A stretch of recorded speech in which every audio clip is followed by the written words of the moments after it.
Welcome to this talk on image-guided liver and parenchymal biopsies. One of the first things to do when you're planning a liver or parenchymal biopsy is, of course, to confirm that there's an appropriate clinical indication and that the indication is is appropriate relative to the risk.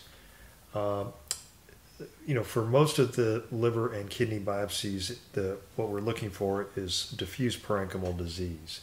And so in the liver, this might be prompted by abnormal elevated liver enzymes, jaundice. Some of the conditions we're looking for might be hepatitis, cirrhosis, and other diseases. Even looking for hemosiderosis, iron deposition, or copper or fat. And in the kidney, we're also looking for diffuse renal diseases, often prompted by a change in renal function, or proteinuria, for example. This may be acute or chronic diffuse renal disease. And for kidney biopsies, even more so than for liver biopsies, when we're doing them and assessing the indication, we often want a nephrologist involved because understanding when the biopsy results can truly impact management is a little bit more complicated in some of the clinical scenarios for kidney disease. For both kidney and liver parenchymal biopsies, we like to do these in the hospital setting where we have access to acute care services in case of a bleeding complication, for example.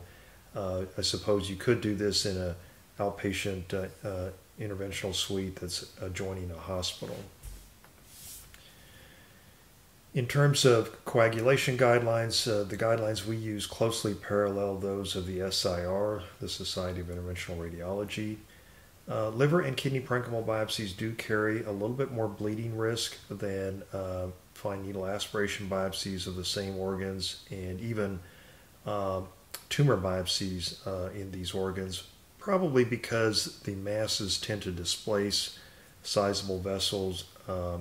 And so unless it's a highly vascular tumor, the bleeding risk tends to be less. And then when we're doing, for example, liver parenchymal biopsies, there are certain conditions that increase the risk of bleeding.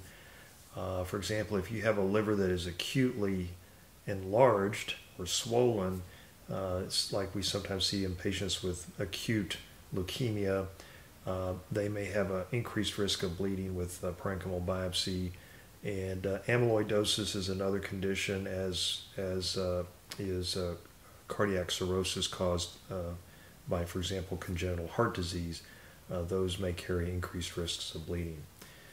A lot of patients that we do procedures on, of course, are on anticoagulants, and so we have to manage those appropriately. It's always a risk-benefit decision as to whether or not we withhold anticoagulants or employ a bridging strategy.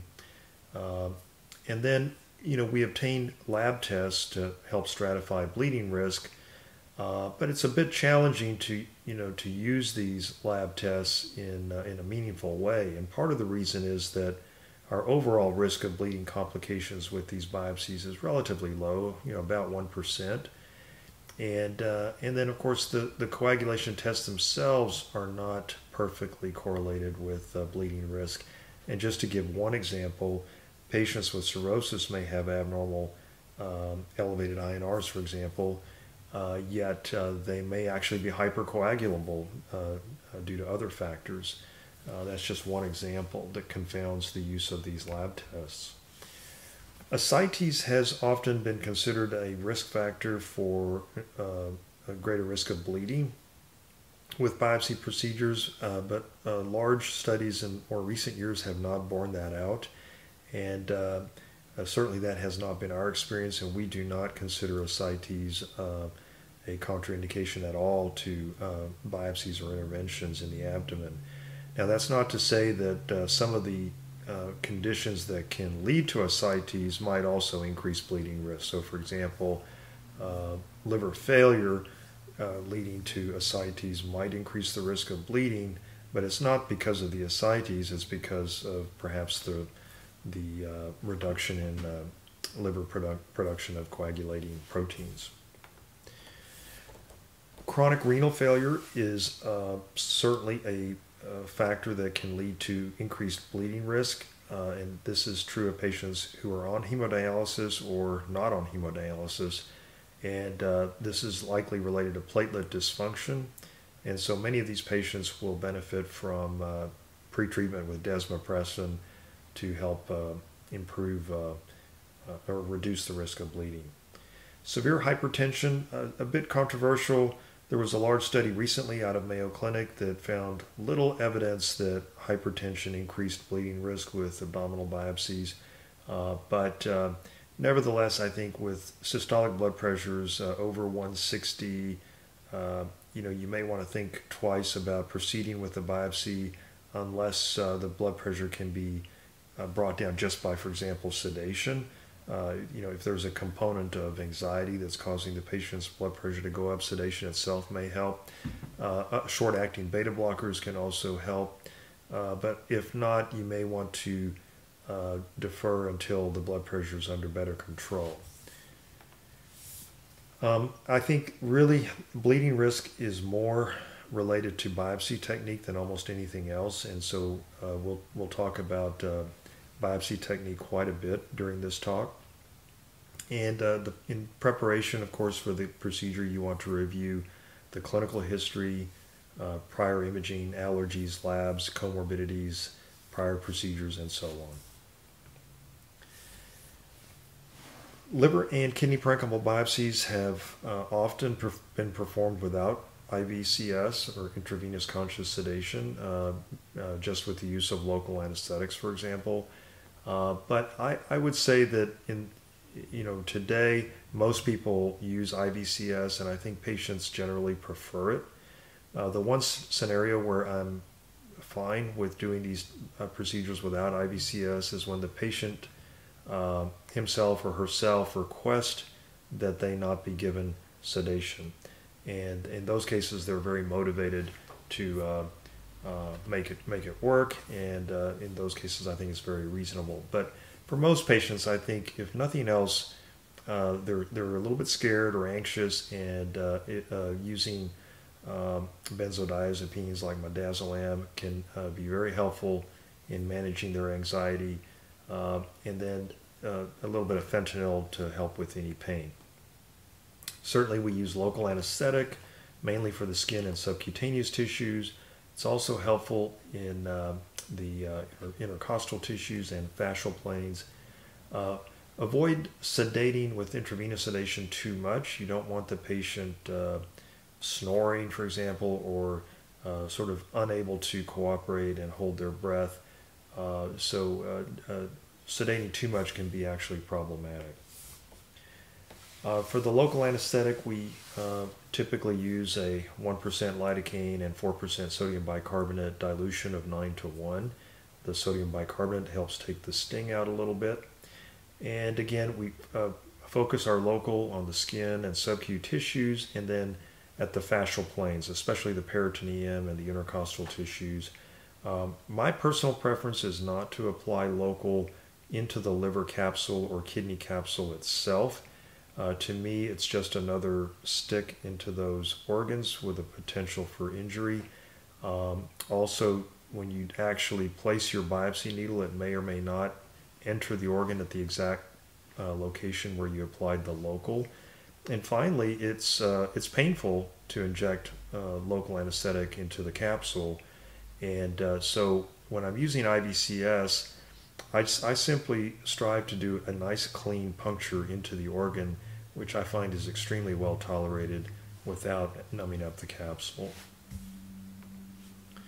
So you certainly want to know your device, your biopsy devices, and for our practice we use semi-automatic core biopsy needle systems for both liver and kidney parenchymal biopsies. These have a slotted stylet and an outer cutting cannula. The deployment of the slotted stylet is manual. You push that out with the handle, and then when you push it all the way in, it clicks and it fires the spring-loaded outer cannula that shaves off the specimen into the cannula. There are also full core end cutting type needles, although personally I've found a little bit more issues with bleeding when using these needles. And then you want to understand your needle in terms of whether it has a beveled tip or a diamond tip. The beveled tip has a tendency to steer, which can actually be used to advantage if you want. The diamond tip tends to advance without deflection. And the reason that the diamond tip needle has that faceted diamond tip as opposed to a pure cone point is that the faceted tip of the needle cuts better than a cone-shaped needle tip. Always choose the length of your needle and introducer needle wisely. I always prefer to have extra needle length rather than coming up short. The last thing you want is to be in the middle of a procedure and finding that you need to advance the needle another centimeter or two deeper and you don't quite have that length. For both liver and renal parenchymal biopsies, I use a 17 gauge introducer and an 18 gauge coaxial core biopsy system. I prefer a one capsule stick approach and then obtain a couple of core biopsies coaxially. We'll talk about that more. Once you deploy the core biopsy needle stylet and slot into the tissues, you can rotate it so that you sample in the direction you want. That can be helpful in certain circumstances. And then you want to tip your needle to help compress tissue into the slot to get a better core. And let me show you what I mean by that. So what happens when you have your core biopsy needle in the patient's body, either by itself or through an introducer needle, the body wall acts as a fulcrum. And if you tip the handle of the needle away from the label, this is usually the way it's set up, then that will cause the slot to push into the tissue, which essentially compresses tissue into the slot. And so you'll find that you more consistently get good core samples if you always tip the needle away from the label so as to compress tissue into the slot when before you fire the outer cannula. In terms of guidance modality, ultrasound is by far the most common way to do liver parenchymal biopsies. You certainly can do it with CT if needed. What I really like about ultrasound for liver parenchymal biopsies is the real-time ability to avoid portal triads. Now, portal triads is really a pathology term referring to the portal vein and the associated artery and bile duct that travel with every branch of the portal vein. But it's a useful concept also for us in imaging. And when I talk about procedures, we always want to avoid the portal triads because it's not because of the portal vein so much, but if we injure the artery or the bile duct, that's when we get into complications. So ultrasound helps us avoid these portal triads, and also color flow Doppler helps us see these vessels very nicely. And then with any procedure, and certainly including parenchymal biopsies, you want to take time to plan your approach, anticipate the problems that you may encounter during the procedure. Try to get an optimal trajectory with your introducer needle as you approach the organ before you even enter the organ. And so for right liver lobe parenchymal biopsies, I usually position the patient LPO, left side down, right side up a little bit. But in some cases, supine may be fine. But LPO, elevating the right side helps expose that area and keep it away from the bed and the sheets and stuff as you're working. You can, if you're going to biopsy the left lobe of the liver, supine is of course fine. You're going to go in an epigastric approach. And then when you look at the patient on the stretcher in the ultrasound suite, make sure the head of the bed is lowered if at all possible, because it helps avoid scrunching up the abdominal structures. And as I always say with ultrasound guided procedures, the number one rule is to make sure you're comfortable and that you're at ease as you do the procedure. So position the ultrasound machine and monitor optimally so that you can see everything well and control everything easily while you're doing the procedure. Elevate the bed so that you're not leaning over the bed. And make sure the patient's close enough to you so you don't have to reach. And just set things up so you're comfortable. And you can certainly go, for right biopsies, you can go subcostal or intercostal. If you go intercostal, just make sure you're going over the top of a rib and not close to the undersurface of a rib where the intercostal nerve and vessels are located. And if you're using ultrasound in the intercostal space, orient the probe so that you're parallel to the ribs. And then, of course, you want to avoid lungs. So look for the sliding pleura of the lung, the reflective lung, and make sure you're below that.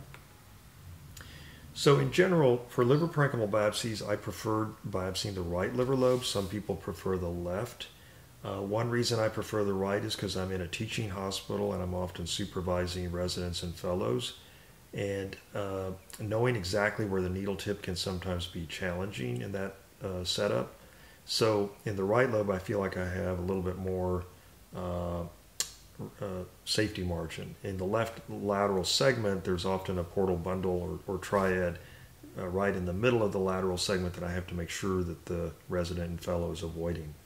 The other thing about the left side is you have to keep in mind there are the superior epigastric arteries, and you want to be right between them.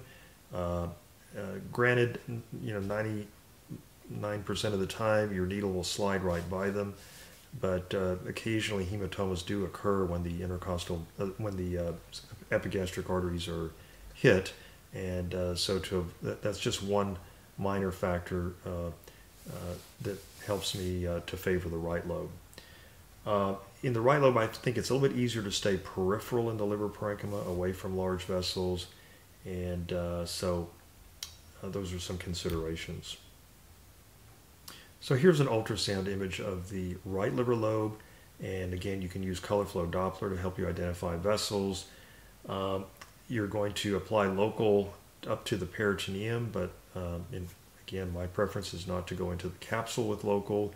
This looks like a good trajectory along the dotted line that keeps you fairly peripheral in the right lobe, away from vessels, and this is the actual needle placement that was used. If you look with ultrasound, of course, the portal structures have an echogenic rim, and that's the connective tissues that support not only the portal vein, but the hepatic artery and bile duct. Whereas, so that's the purple arrow structure here. The blue arrow structure is a hepatic vein where you don't see that echogenic boundary. It's actually, when you're doing parenchymal biopsies, going through a hepatic vein is no big deal, but you certainly want to stay away from the portal structures. And if you can help it, we also avoid the hepatic vein. So here's a needle within the liver, and you can see it's pointed at a small portal triad. So when we deploy the stylet, we're just going to make sure that we're not actually deploying into that structure. And so the real-time use of ultrasound is very helpful here. When your needle is in the liver, make sure that the introducer needle is at least 1 centimeter or 2 into the liver parenchyma before you take your core biopsy. And that's just so that when you take out the needle, there's a little bit of normal parenchyma that wasn't sampled under the capsule that can help to tamponade the biopsy tract. So as you do the biopsy, you're going to talk the patient through the procedure, even if they're getting IVCS, and how you talk to the patient is important. You want to keep the patient at ease, and you want to make sure they're not surprised by what you do. I talk more about that in another talk on basic CSIR technique. You're going to want to be prepared to give breathing instructions if needed.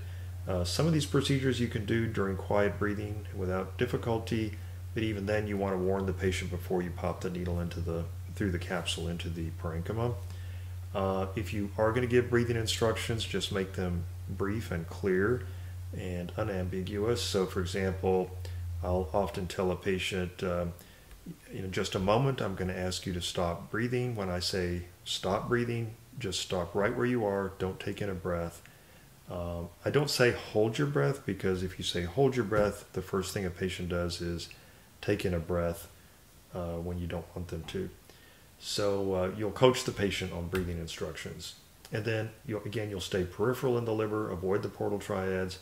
Never park the needle tip on the liver capsule. So as you approach the liver with the needle, make sure you know where the tip is and get it close to the liver and at the right angle, so that when you're ready to go into the liver, you can use a quick stabbing motion to get into the liver.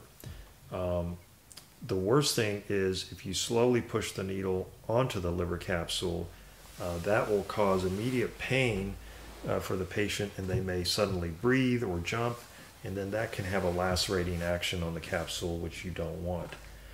The other thing is when you use a quick stabbing motion to pop a needle into the liver or kidney, it tends to be less traumatic. It just makes a nice, clean, small puncture, and it tends to be less painful.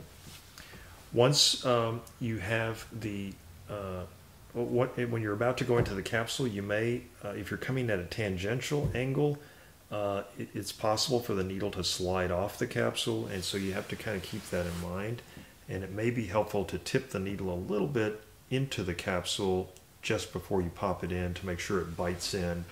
You can also use a bevel tip needle to advantage in a case like this by directing the bevel away from the capsule so that the sharp tip is kind of pointing at the capsule and helps bite into the capsule. When you take a core biopsy, general rule of thumb is make sure you don't sample the capsule. You don't want to include the capsule in your biopsy. That may increase the risk of bleeding since there'll be less ability to restrict the blood egress from the organ. For most liver parenchymal biopsies, I find that obtaining 2 18-gauge core biopsies is plenty for the pathologist to do their assessment. We almost always submit these in formalin. If you're suspecting lymphoma, you may want to submit another sample in saline for flow cytometry. And if you're also doing quantitative metal studies, you may want to submit those in a metal-free container fresh. So here is an example of a liver biopsy where on the top right image you can see that as the needle is entering the liver, it is really indenting the liver capsule. And it can be surprising how much these organ capsules will indent before the needle actually pops in. And that can be painful, and then when the patient moves, it can lead to laceration. So this is why when you're near the capsule, you want to pop it in with a quick stabbing motion. On the bottom left, you can see that this needle is now not only going through the capsule into the liver parenchyma, but it's reaching the deep side capsule, and you don't want to go through the liver because then you increase the risk of bleeding on the other side unnecessarily, or you may even injure a structure on the deep side of the liver.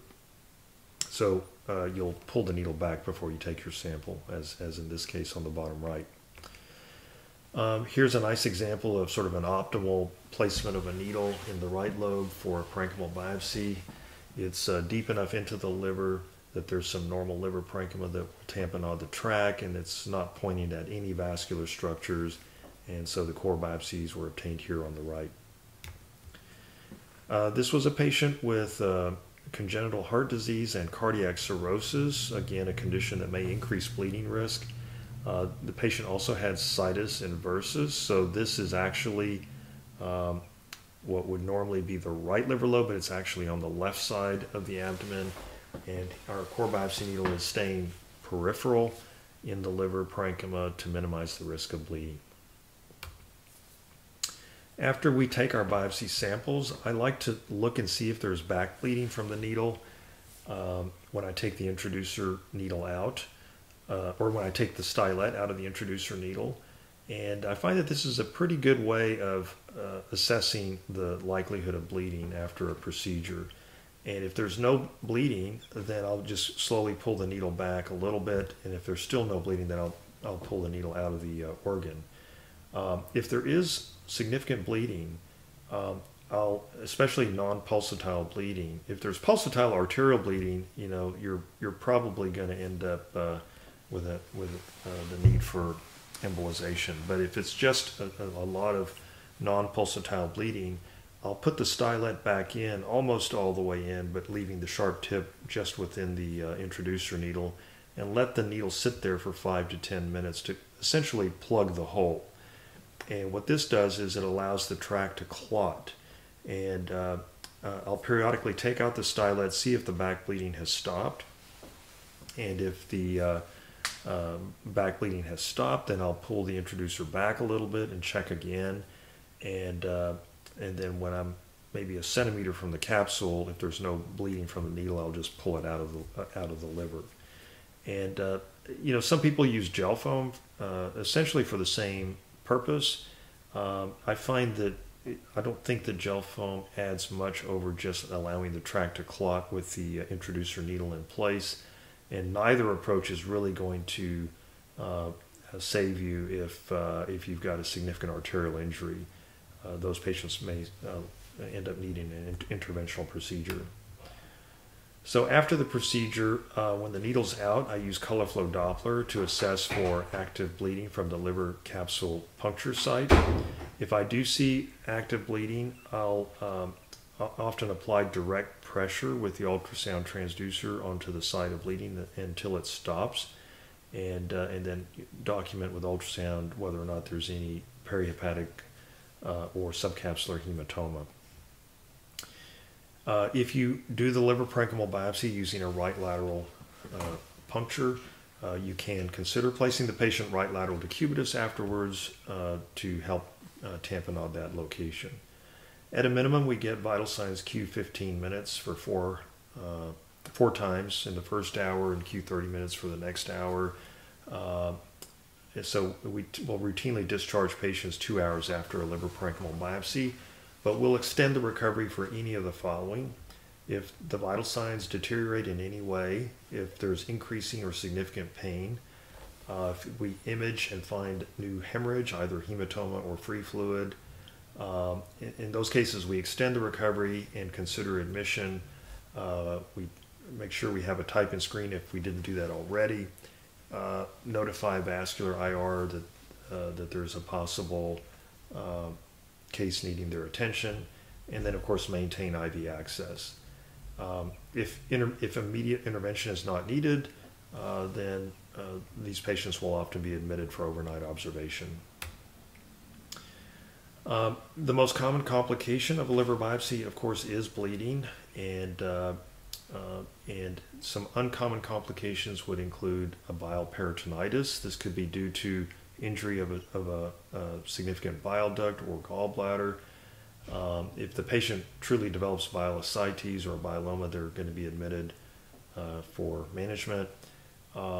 There is another scenario where you have a patient where you do a liver parenchymal biopsy or a liver biopsy, and they tolerate it very well. They go to the recovery room, they're feeling good, and then all of a sudden, maybe 30 minutes later or an hour later, they have a sudden severe onset of pain. And when you image with ultrasound, for example, you can find no free fluid or hematoma. In these cases, I think what's often happening is there's just a trace bile leak that occurs, kind of oozing from the puncture site, that can cause pain just because of how caustic bile is. And in these cases, a lot of times, as long as the vital signs are stable and the pain improves, and no hematoma develops, these patients can often go home. If the patient gets jaundice, which is rare, that would be an indication that there may be hemophilia. Bacteremia or septicemia can occur uncommonly, as can pneumothorax. And again, most of these events would require hospital admission. Transjugular liver biopsy is a good alternative in patients who are at high risk of bleeding from a liver parenchymal biopsy. The idea is that the liver is accessed through the veins coming into the cava and hepatic vein, and then puncturing through the hepatic vein into the liver parenchyma to get the biopsy. The advantage here, of course, is that if bleeding occurs, the bleeding just goes right into the intravascular space. But transjugular liver biopsies can still have complications if the biopsy needle goes through a fissure or hits an artery. There can still be injury, but it's nevertheless a nice alternative in patients with uncorrectable coagulopathy. So let's shift gears now and talk about kidney parenchymal biopsies. First of all, the gauge needle that we use, again, we use the semi-automatic core biopsy needles. Our preference is to use 18 gauge core biopsy needles, and I find that using the technique that we use where we stay in the cortex, we consistently get plenty of glomeruli and all the tissue needed for the nephropathologist to make their assessment. But some practices prefer 16 gauge needles or even 14 gauge needles, and I think that this may in part reflect differences in technique, where the needle may not as reliably stay purely in the cortex and may have a tendency to get into the medullary tissues of the kidney. So we'll talk a lot about how to obtain a good cortical sample in the next few slides. So you can use ultrasound or CT guidance, of course, both work, but I use both depending on the circumstances, but I think CT does have some significant advantages. Now, we get a lot of referrals from the nephrologists for renal parenchymal biopsies in cases they don't want to do, for example, patients with very large body mass index and or increased bleeding risk. And so what I like about CT is that we have excellent visibility of the kidney and a variety of approaches we can choose to get into the cortex. And I think in general, CT can sometimes make it easier to find a desirable approach to the cortex, whereas with ultrasound, sometimes the limitations of finding a great sonographic window may reduce the options for your approach. If you use CT, it can be done with minimal radiation with experience. We usually position the patients prone or lateral decubitus, but usually prone. Respiratory motion can be an issue for the kidney and can make it challenging, and this is usually more of an issue in thin patients where the respiratory motion is kind of a more problematic thing. You may need to give breathing instructions in those cases. And one thing that can help is obtaining your planning scan after sedation has commenced, so that the respiratory tidal volume is kind of where it's going to be during the procedure. It is really helpful to have a pathologist on site during these biopsies so that they can look at the samples fresh under a dissecting microscope, and they can right away tell you whether or not you have enough glomeruli for their assessment. In almost all renal parenchymal biopsies, that's what they need. They need cortex and they need glomeruli. And so that's our goal. If there is no pathologist available on site, you can actually consider getting a dissecting microscope in your department so that you can look yourself and see if the glomeruli are present. The tissues will be processed often using light microscopy, immunofluorescence, and electron microscopy. And what we find is that usually 2 18-gauge cores, if obtained from the cortex, are usually plenty, and the nephropathologists are happy with that. Sometimes I have to get a third, but rarely more than that. If it's taking more than that, then it may be your technique. So which part of the kidney do you target? So, the conventional wisdom has always been you biopsy the upper pole or lower pole, usually the lower pole. And the reason is so that you avoid injuring the collecting system or the central vasculature of the kidney. And some people even go so far as to say you should do your biopsy along BRODEL'S avascular zone. And it's important to understand why these approaches have been advocated. Part of it is that a lot of parenchymal biopsies in the past were done blind, literally just based on external anatomical landmarks. Biopsy needles were placed where they thought the kidney were, and parenchymal biopsies were obtained. It's kind of frightening to think about that, but that was a common approach. Fortunately, now they're almost always done with imaging guidance.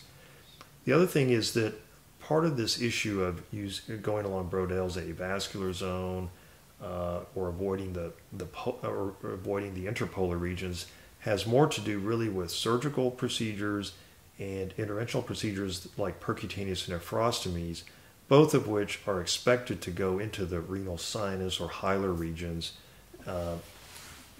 as compared with our parenchymal biopsies, where our goal is really to stay purely in the cortex. So let's think about this.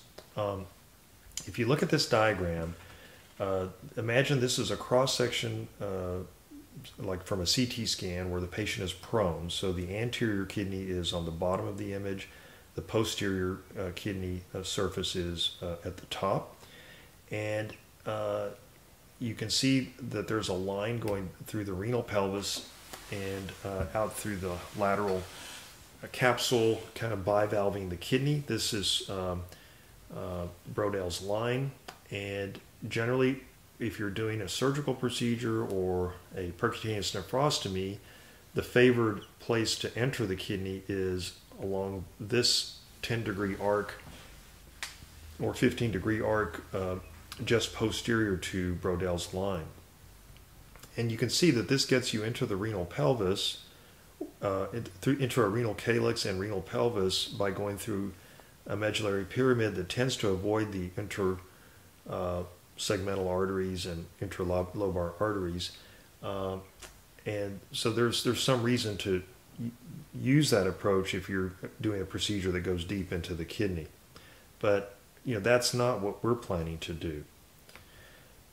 If you look at the diagram on the left, this diagram nicely shows you the renal artery and vein, and as they branch into segmental arteries and veins going into the renal hilum and sinus.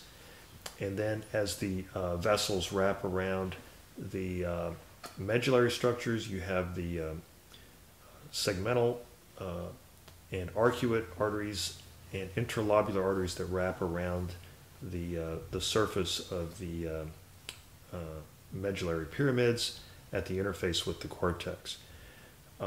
So obviously this red circle, kind of the sinus regions and hilar regions of the kidney, we absolutely want to avoid because there are big vessels here.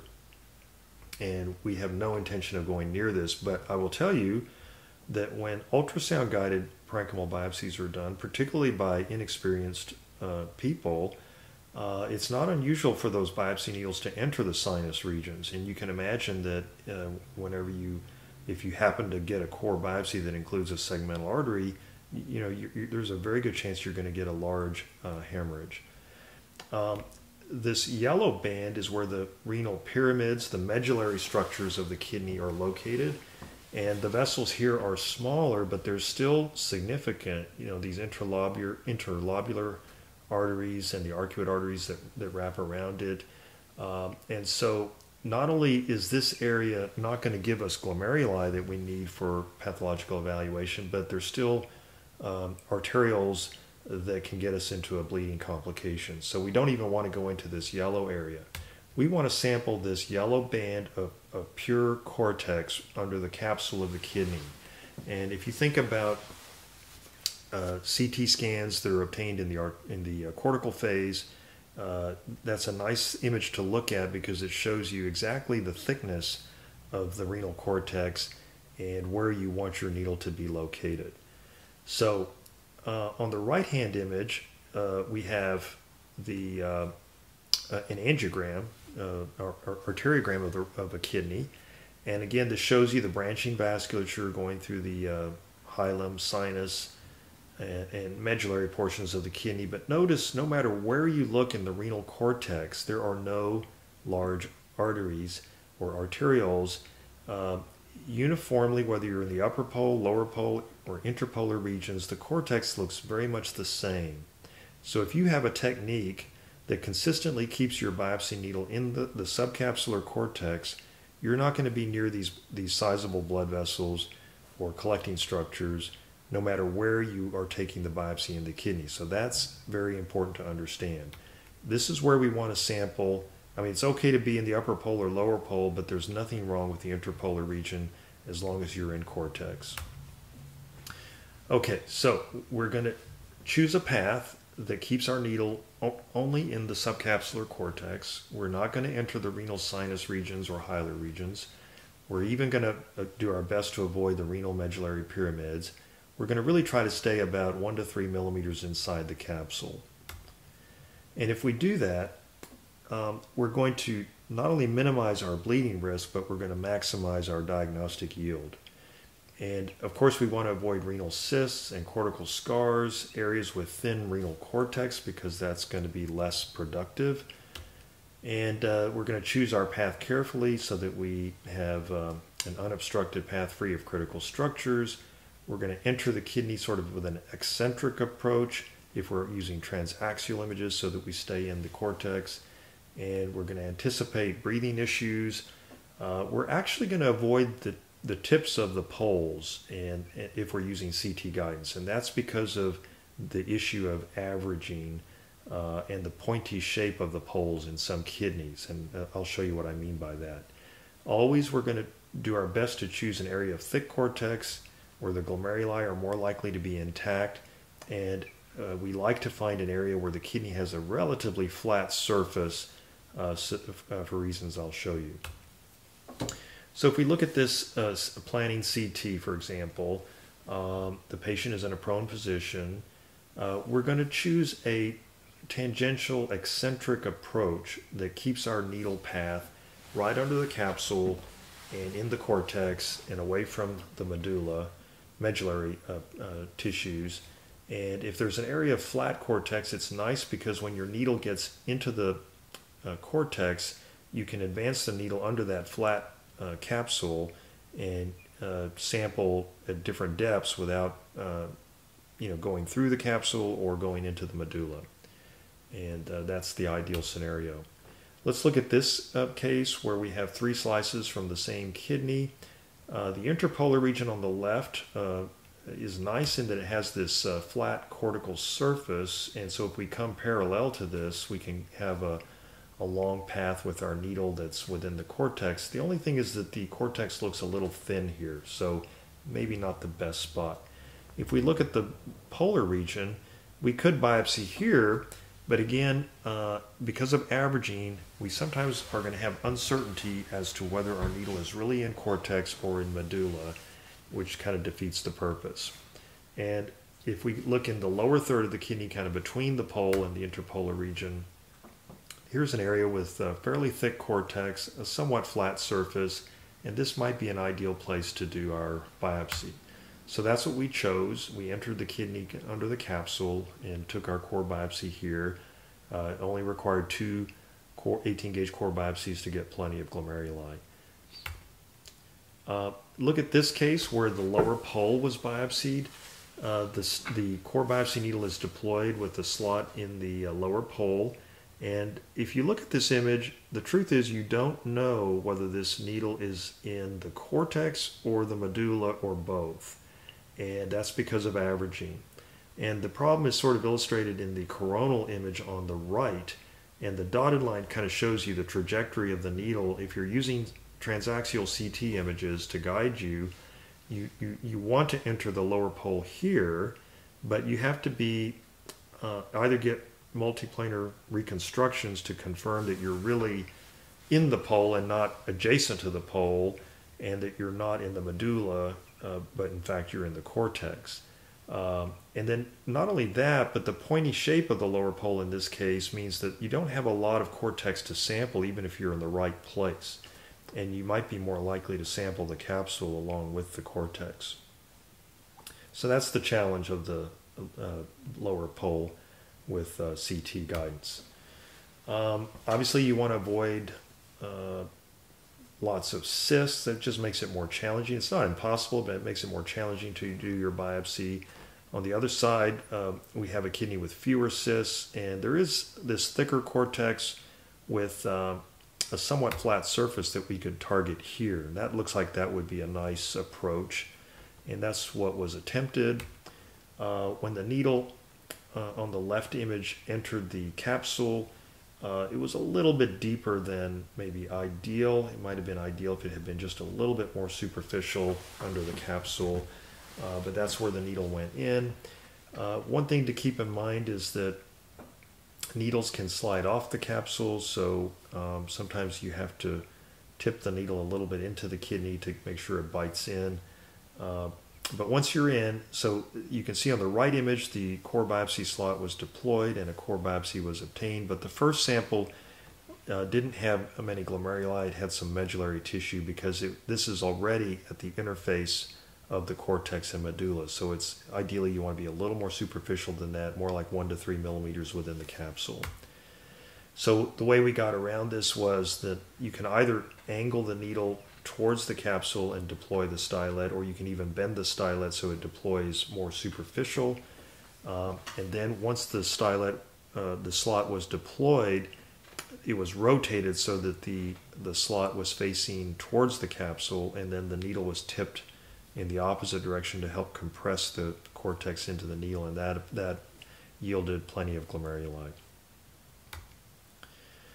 Another case, planning an eccentric, almost tangential approach, entering the capsule kind of at a tangential angle. Again, you have to make sure your needle doesn't slide off the capsule when you go in, so sometimes you have to tip it slightly into the kidney to bite into the kidney. And then once you're in, you deploy the stylet, and here it was nice and peripheral, right under the capsule, and only 2 core biopsies were needed to get the diagnosis. Ultrasound is a little more challenging for renal parenchymal biopsies in some respects. It's great because it's real time, it's no radiation, it's inexpensive, but your sonographic window is sometimes a little bit limited. If you're looking at the kidney transversely, this was the approach that was initially considered. And you can see that the dotted line is actually going a little bit too deep into the kidney away from the capsule, so that this is likely to yield a lot of medullary tissue, not just cortex. And so maybe a better approach would be this, to kind of come where the cortex looks thicker and a little flatter so that you're right under the capsule.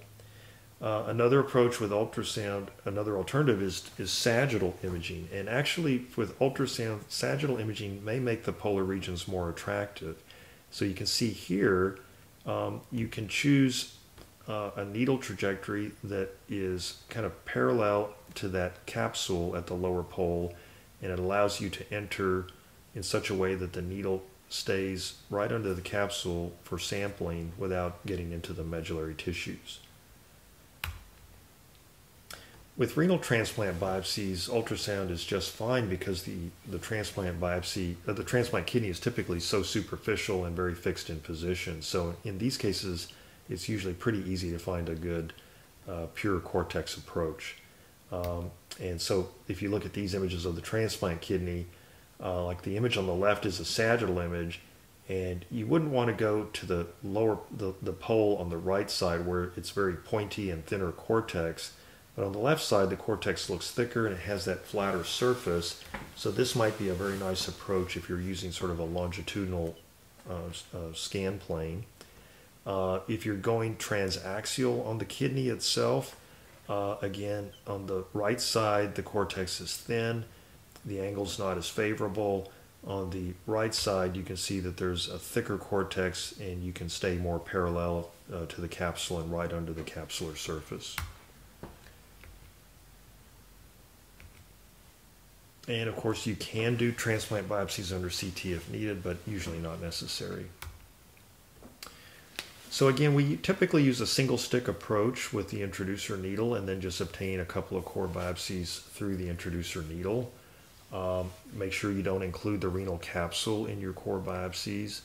And one tip is that when you do the parenchymal biopsy in the kidney, when you take the sample, if the introducer needle is just barely inside the kidney capsule, you could lose purchase on the kidney when you take out your core biopsy device.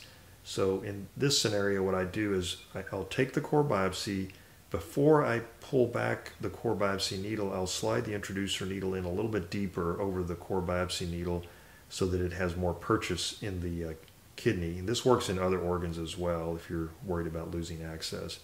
And then take out your core biopsy device.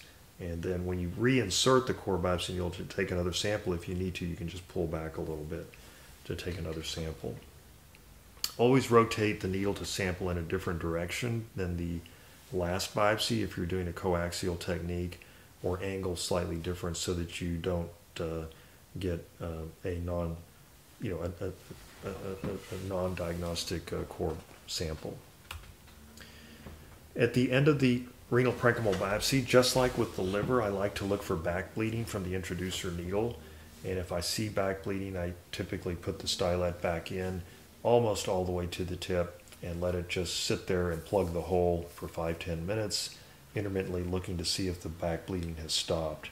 And again, I'll pull it back, recheck, and then once I'm about 5 millimeters from the capsule, I'll just pull it out of the kidney and then look with ultrasound after that. Again, some people use gel foam. To me, it's the same thing as letting the tract clot. Neither approach will prevent a bleeding complication if a significant artery was injured. The post-procedure observation period, we'll use as little as 2 hours if it's a very straightforward parenchymal biopsy and we're confident that we stayed in the cortex and there was no hematoma afterwards. But if there are any concerning issues, we'll extend the recovery period.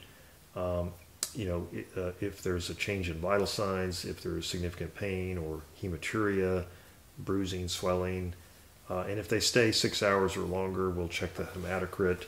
And if there are any concerns, we just keep them overnight.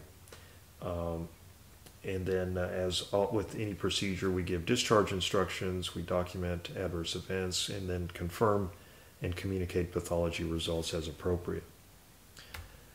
The complications, again, the most common complication is bleeding. This can be perinephric, subcapsular. Subcapsular, of course, can lead to a page kidney with hypertension. You can get bleeding into the urinary tract. Hematuria that causes blood clots in the urinary tract can also lead to urinary tract obstruction. If you have an arteriovenous fistula type complication, those may resolve spontaneously over time or they may require intervention. Infection can occur but is uncommon, and of course there can be injury to adjacent structures. There is such a thing as transvenous renal biopsies. I think that the case for transvenous renal biopsies is not clear yet. I think certainly with transvenous liver parenchymal biopsies, that's a well-established and valuable alternative. I think with transvenous, it's a little harder to see the rationale when you think about the approach to the kidney and going through vessels and trying to sample, for example, the cortex or a mass. There's still, it seems to me, a significant risk of vascular injury with these procedures, but we'll see how this technique evolves over time. So with that, I will stop. I hope this was a useful overview of renal and liver parenchymal biopsies, and hopefully there were a few tips here that will up your game in these procedures. Thank you.